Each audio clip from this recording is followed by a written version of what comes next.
राधे राधे दोस्तों, आज हम आपको सुनाएंगे कार्तिक मास में सुनी जाने वाली बुढ़िया माई और कृष्ण जी की कहानी। अगर आप हमारे चैनल पर नए हैं तो प्लीज हमारे चैनल को सब्सक्राइब करें, वीडियो को लाइक करें और शेयर करें। एक गांव में एक बुढ़िया माई रहती थी। उसका कोई नहीं था। बेचारी बहुत ही बूढ़ी थी। वह बहुत ही धार्मिक प्रवृत्ति की थी और हमेशा व्रत दान पुण्य सब किया करती थी। वह कार्तिक का व्रत रखती, कार्तिक स्नान करती, तुलसी पूजन करती, पथवारी पीपल सींचती थी और वह इतनी बूढ़ी थी कि अपने लिए उससे खाना तक भी नहीं बनाया जाता था। जैसे तैसे करके वो अपने काम किया करती थी, लेकिन उसकी भगवत भक्ति बड़ी सच्ची थी। वह पूरी निष्ठा के साथ व्रत नियम का पालन किया करती थी। जब उसके व्रत खोलने का समय होता था तो भगवान श्री कृष्ण स्वयं आते थे और एक कटोरा खिचड़ी रखकर चले जाते थे। इस तरह से बुढ़िया के दिन बीत रहे थे। अब उसे अपने खाने की कोई चिंता नहीं थी। बुढ़िया माई बड़े सत्कर्म करती थी और नित्य नियम से अपने जो कार्तिक स्नान का पालन किया करती। वह गंगा जी जाती थी कार्तिक स्नान करने के लिए और उम्र ज्यादा थी, इसलिए वह कार्तिक स्नान करके आती तो उसकी हिम्मत नहीं होती थी कि अपने लिए कुछ बनाए। लेकिन भगवान श्री कृष्ण तो बुढ़िया माई की भक्ति से, उसकी सच्ची निष्ठा से बड़े प्रसन्न रहते थे, इसलिए उसके लिए घी डालकर खिचड़ी भरकर एक कटोरा रख जाते थे, जिसे बुढ़िया माई खाती और खुश रहती थी और उसकी सेहत भी अच्छी बन रही थी। अब बुढ़िया माई के पड़ोस में एक औरत रहती थी। वह भी थोड़ी बूढ़ी थी, लेकिन वह नित्य कर्म कुछ नहीं करती थी, ना ही पूजा पाठ करती थी और ना ही कार्तिक स्नान किया करती थी। वह रोज देखती कि कार्तिक महीने का स्नान करने के लिए बुढ़िया माई गंगा जी जाती है, लेकिन यह इतनी बूढ़ी है फिर भी पता नहीं कौन इसके लिए एक खिचड़ी का कटोरा घी डालकर रख जाता है, जिसे बुढ़िया माई बड़े ही आनंद के साथ खाती थी। वह पड़ोस की जो औरत थी वह यह देखकर बुढ़िया माई से मन ही मन जो जलन रखती थी। वह सोचती थी इस बुढ़िया का इस दुनिया में कोई नहीं है, फिर भी इसे बना बनाया खाना मिल जाता है और एक मैं हूँ।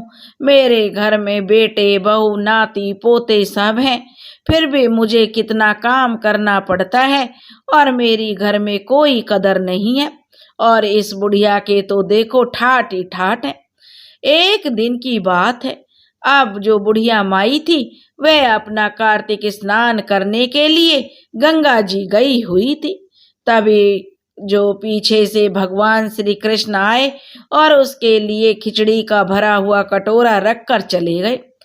पड़ोसन ने देखा कि बुढ़िया माई तो गंगा जी नहाने गई हुई है और उसके जो घर में खिचड़ी का कटोरा रखा हुआ है जिसके ऊपर घी तैर रहा था। अब जो पड़ोसन ने देखा तो उसे जो रहा नहीं गया, उसने वह खिचड़ी का कटोरा उठाई और उसे चुराकर अपने घर ले गई और अपने घर के जो पिछवाड़े ले जाकर उसे जो उधर गाड़ दिया। अब जो बुढ़िया माई कार्तिक स्नान करके जब घर आई तो उसे बड़ी भूख लग रही थी। उसने देखा कि उसका तो जो घर पे खिचड़ी का कटोरा मिलेगा जिसे खाकर वह आनंद से प्रभु के गुण गाएगी, लेकिन यह क्या, जब बुढ़िया माई घर आई तो उसे वह खिचड़ी का कटोरा कहीं नहीं मिला। इस तरह बुढ़िया माई बेचारी उस दिन भूखी रह गई। अब बुढ़िया माई भूखी रहती और बार बार एक ही बात कहती कि कहाँ गई मेरी खिचड़ी और कहाँ गया मेरा कटोरा। अब जो बुढ़िया माई कुछ और नहीं बोलती, बस जहाँ भी जाती निकलते बढ़ते स्नान करते यही बोलती, कहाँ गई मेरा खीचड़ और कहाँ गया मेरा कटोरा। अब जो पड़ोसन थी वो जो जहाँ खिचड़ी दबा कर आई थी, वहाँ एक पौधा उग आया जिसमें 2 फूल खिल गए थे और वे फूल इतने सुंदर थे, जो भी उन्हें देखता तो देखता ही रह जाता था। एक बार की बात है कि उस नगर का राजा उसी ओर से निकला हुआ जा रहा था। तभी उस राजा की नजर उन दोनों फूलों पर पड़ी और राजा को वे फूल इतने पसंद आए कि वह उन्हें तोड़कर घर ले आया। घर आने पर राजा ने वह फूल अपनी रानी को दे दिए। रानी उन फूलों को देखकर बड़ी खुश हुई, क्योंकि फूल थे ही बहुत सुंदर। अब रानी उन्हें सूंघने लगी। अब रानी ने जैसे ही फूलों को सूंघा, क्योंकि राजा के कोई संतान भी नहीं थी और राजा की जो रानी थी उनके विवाह को काफी समय बीत गया था। उनके जब कोई संतान नहीं हुई तो राजा ने तो यह उम्मीद ही छोड़ दी थी कि उसका कोई वंश भी आगे चलेगा। लेकिन जब रानी ने यह फूल सूंघे तो कुछ दिनों के बाद ही रानी गर्भवती हो गई और फिर धीरे धीरे समय बीता। 1 महीना, 2 महीने, ऐसे करके पूरे 9 महीने 9 दिन बीत गए। अब रानी ने 2 जुड़वा पुत्रों को जन्म दिया। 9 महीने 9 दिन पर राजा के घर में 2 जुड़वा पुत्रों ने जन्म लिया। अब राजा के यहाँ पुत्र होने की खुशी में राजा तो इतना प्रसन्न था कि उसने खूब दान पुण्य किया और अपनी प्रजा में ढिंढोरा पिटवा दिया कि किसी के घर भी खाना नहीं बनेगा, सबको शाही दावत दी जाएगी। इस तरह नगर में खूब खुशी का माहौल था। उत्सव मनाए जा रहे थे, खुशियां बांटी जा रही थी और मिठाइयां बांटी जा रही थी। अब दोनों राजकुमार जो खुशी से राजमहल में जो पलने लगे। अब राजा और रानी भी बहुत प्रसन्न थे कि चलो उनका वंश भी अब आगे बढ़ जाएगा, क्योंकि अब राजा को भी कोई निर्वंशिया अभागा और रानी को भी कोई बांझ नहीं बोलेगा। बेशक वो राजा रानी थे, लेकिन लोग तो पीठ पीछे राजा को भी गाली देते हैं। यही बात राजा को भी पता थी जब तक राजकुमार जन्म नहीं लिए थे कि लोग उन्हें अभागा और निर्वंशिया कहते हैं। रानी को भी पीठ पीछे बांझ कहा जाता था, लेकिन अब यह कलंक उनके माथे से धुल चुका था। दोनों पुत्रों का लालन पालन महल में बड़े ही प्यार के साथ होने लगा। उनकी हर इच्छाओं की जो पूर्ति की जाने लगी। लेकिन यह क्या, राजकुमार जब थोड़े बड़े हुए और वो चलने लगे तो राजा ने देखा कि वो सोचता राजा की राजकुमार पिताश्री या माताश्री बोलेंगे, लेकिन यह क्या, राजकुमार तो कुछ बोलते ही नहीं थे। अब यह राजा को चिंता सताने लगी कि कहीं मेरे बेटे बोले नहीं, गूंगे ही रह गए तो बड़ी जो बेइज्जती की बात है। कितने दिनों में तो राजा के घर में पुत्र पैदा हुए और वो भी गूंगे। इस तरह से राजा ने बहुत से जो वैद्य हकीमों से अपने पुत्रों का इलाज करवाया। राज वैद्य ने भी जो अब अपने हाथ खड़े कर दिए थे कि राजा साहब, आपके पुत्रों में कोई कमी नहीं है, लेकिन पता नहीं वो बोलते क्यों नहीं है। दोनों भाई अब बड़े हो रहे थे और शिकार पर जाने लगे थे। एक दिन की बात है, दोनों भाई शिकार पर जा रहे थे और दोनों भाई शिकार पर जाते हुए उसी रास्ते से जा रहे थे जहां जो उस बुढ़िया का घर था। बुढ़िया के घर के पास से निकलते हुए दोनों भाई जो कहते कि हम ही है तेरी खिचड़ी, हम ही है तेरा कटोरा, क्योंकि बुढ़िया माई तो वहाँ बैठी हुई यही करती रहती थी अभी भी कि कहाँ गई मेरी खिचड़ी, कहाँ गया मेरा कटोरा। आप जब राजकुमार वहाँ से निकले बोलते हुए कि हम ही है तेरी खिचड़ी और हम ही है तेरा कटोरा, हर बार की तरह दोनों राजकुमार जब भी बुढ़िया माई के घर के आगे से शिकार करने के लिए जाते तो बुढ़िया माई यही कहती कि कहाँ गई मेरी खिचड़ी, कहाँ गया मेरा कटोरा। तो दोनों राजकुमार यही कहते कि हम ही हैं तेरी खिचड़ी और हम ही हैं तेरा कटोरा। हर बार जब भी शिकार पर जाते तो बुढ़िया माई भी यही बात दोहराती और वो दोनों राजकुमार भी यही उत्तर देते।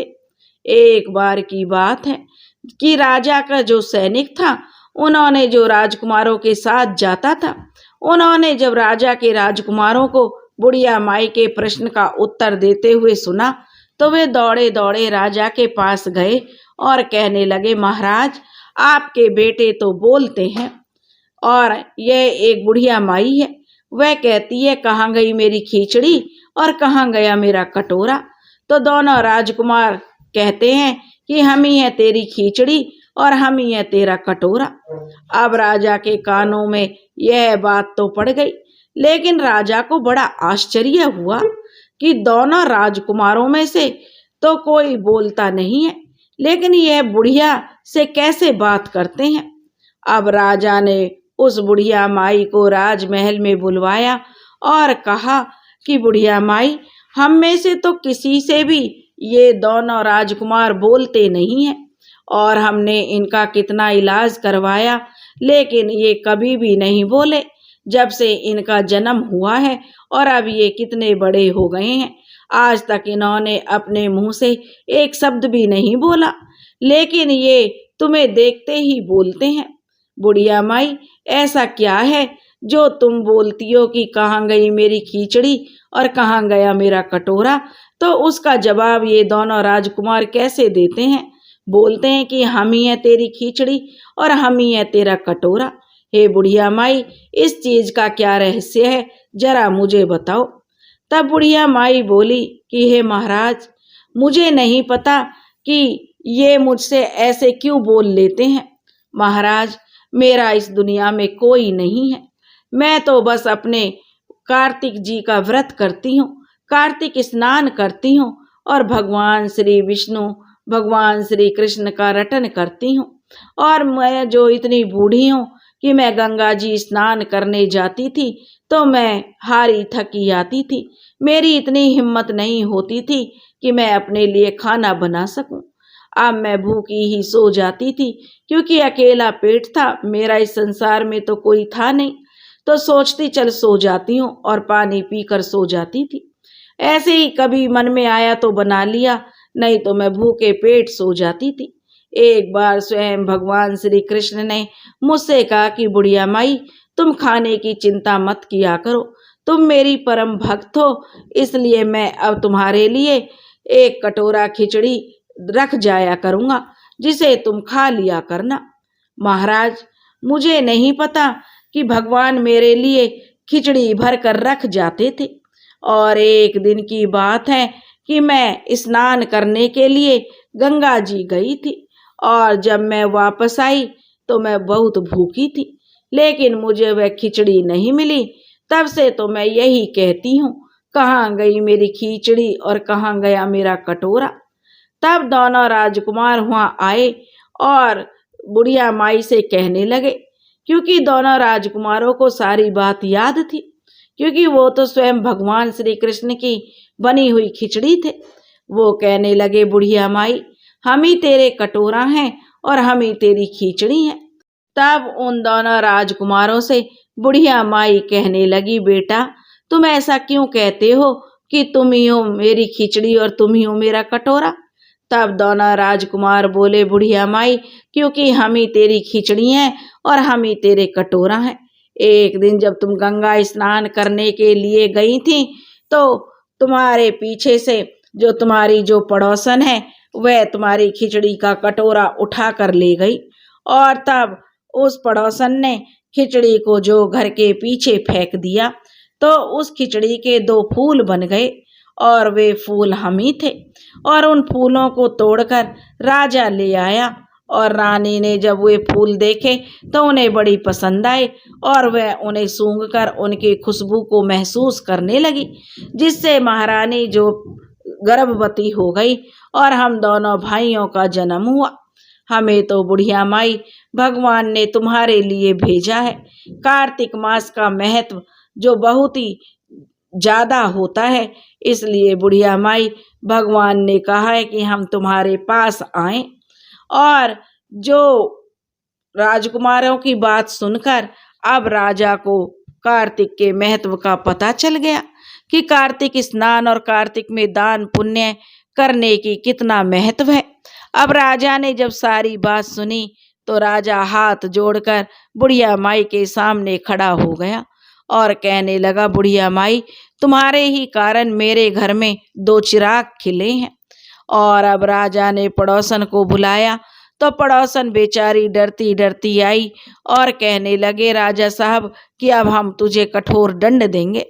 तो जो पड़ोसन थी वह राजा के पैरों में पड़ गई और कहने लगी, महाराज मुझे क्षमा कर दो, मैंने तो एक जलन के कारण कि मुझे ना ईर्ष्या होती थी बुढ़िया माई से, इसलिए यह कटोरा जो छिपा दिया था, यानी इसकी खिचड़ी मैंने फेंक दी थी।